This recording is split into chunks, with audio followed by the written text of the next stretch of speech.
Perkenalkan, nama saya Indri Nurna Afifah Fauzi, jurusan Ilmu Al-Quran dan Tafsir kelas 3A dengan NIM 112103400000231. Di sini saya akan memberikan contoh berpikir kefilsafatan kita dalam kehidupan sehari-hari dengan tujuan untuk memenuhi tugas UTS dalam mata kuliah pengantar filsafat yang diampu oleh Bapak Muhammad Tamamul Iman MPhil.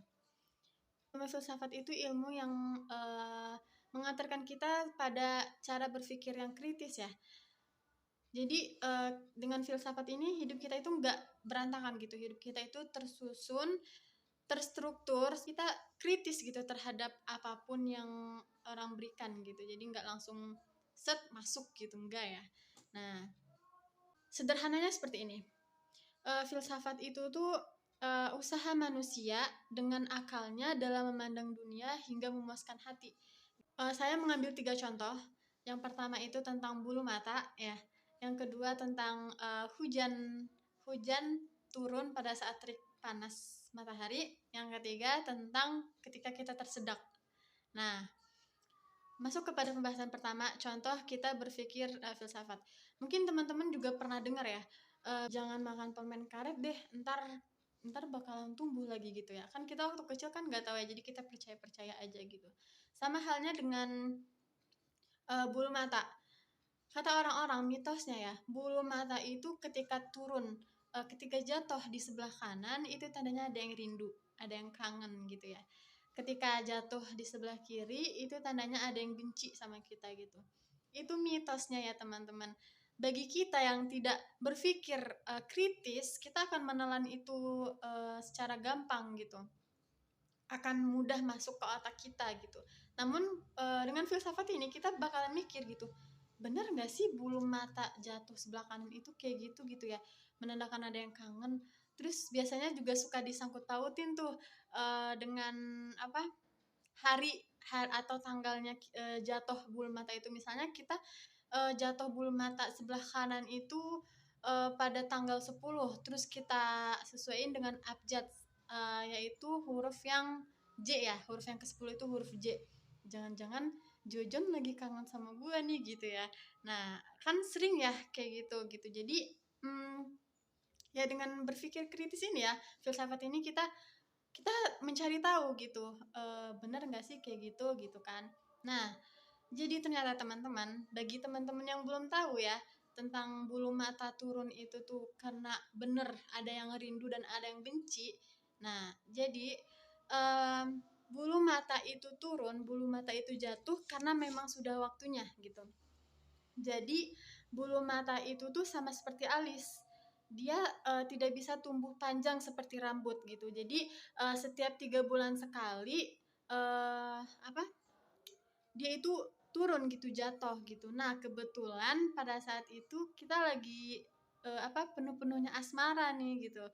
Nah, sehingga turunlah gitu bulu mata yang sebelah kanan gitu. Terus kita kait-kaitkanlah dengan hal yang kangen-kangen, ada yang kangen gitu. Padahal enggak, teman-teman. Padahal bulu mata turun itu tuh ya karena memang udah jadwalnya jatuh gitu. Seperti itu.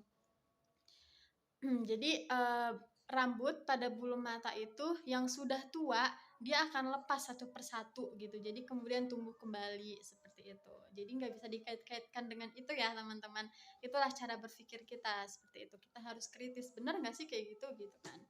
Itulah gunanya ilmu filsafat itu juga, kita nggak mudah tertipu oleh omongan-omongan orang seperti itu. Kemudian contoh yang kedua di sini saya ambil tentang hujan, tentang hujan yang turun pada saat terik matahari. Nah, banyak ya yang bilang kalau hujan turun pada saat terik matahari itu dinamakan hujan orang meninggal gitu. Saya juga waktu sebelum kuliah, saya juga percaya kalau misalnya hujan waktu pas matahari turun itu tuh kayaknya bener ada yang meninggal nih gitu.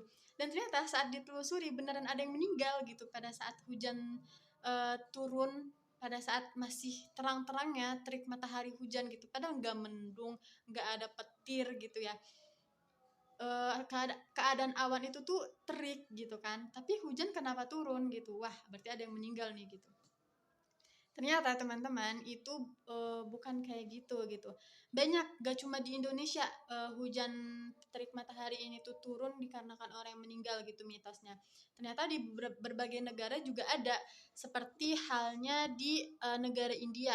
Mereka bilang kalau hujan turun pada saat terik matahari itu rubah atau serigala itu sedang menikah. Nah, kemudian di Korea menandakan kalau harimau jantan itu sedang menikah dengan rubah ya.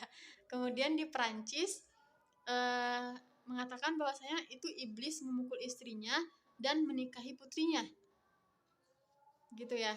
Terus kemudian Belanda mengatakan kalau hujan turun terik matahari itu adanya pasar malam di neraka. Ya, berbagai macam lah teman-teman. Ya itu nggak bisa ya kita telan mentah-mentah gitu. Itu mitos gitu ya. Mungkin bagi sebagian orang percaya aja gitu. Seperti halnya di Indonesia kan ada orang yang meninggal gitu. Nah, jadi ternyata kalau kita kaji secara ilmiah, teman-teman, hujan turun pada saat terik matahari itu ditandakan itu merupakan sebuah proses kondensasi uap air yang terjadi di atmosfer bumi yang kemudian berubah menjadi butiran air dan jatuh ke bumi gitu. Jadi misalnya pada suatu daerah itu turun hujan gitu ya, lebat gitu. Nah, kemudian saking lebatnya itu tuh ada angin gitu ya, ada angin lewat. Kemudian dia berubah, uap airnya itu berubah menjadi butiran air. Jadi ceritanya itu tuh airnya itu bergandengan gitu ya, bergandengan. Kemudian pada saat itu datanglah angin, ya angin di yang saat-saatnya lagi terik-terik gitu. Nah, kemudian jatuhlah dia. Nah, hujan ini itu dinamakan dengan hujan zenital, dinamakan dengan hujan zenital gitu. Jadi bukan hujan orang meninggal ya teman-teman, itu salah gitu ya. Kemudian contoh berpikir kita yang ketiga itu tentang kalau kita tersedak itu tandanya ada yang ngomongin kita. Itu pasti kita bener ini ya, ngalamin banget ya di kehidupan sehari-hari. Ketika kita sedang makan nih, asik-asiknya makan, kemudian tersedak, terus ada teman kita bilang, wah ada yang ngomongin lu tuh gitu ya. Nah itu tuh ternyata nggak gitu teman-teman. Itu mitos ya. Kalau kita berpikir dengan kritis, kita pasti akan mencari tahu benar nggak sih kayak gitu ya. Nah setelah ditelaah, dicari tahu tuh ternyata itu tuh bukan karena ada orang yang omongin teman-teman. Itu dikarenakan adanya masuk benda asing yaitu makanan ya ke dalam saluran pernapasan gitu. Jadi masuknya itu nggak ke tenggorokan tapi ke saluran pernapasan. Jadi normalnya pada saat kita menelan saluran pernafasan itu tuh ditutup oleh katup ya yang namanya epiglotis. Nah, kemudian ketika saluran pernafasan itu terbuka, nah itulah yang menyebabkan makanan itu masuk ke dalam saluran pernafasan dan akhirnya menyebabkan kita tersedak seperti itu atau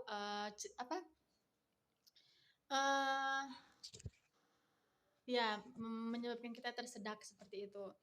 Jadi itu mungkin bisa juga disebabkan karena kita buru-buru makan ya, buru-buru atau makannya sambil ngomong gitu. Jadi dia salah masuknya itu bukan ke tenggorokan tapi ke saluran pernafasan gitu.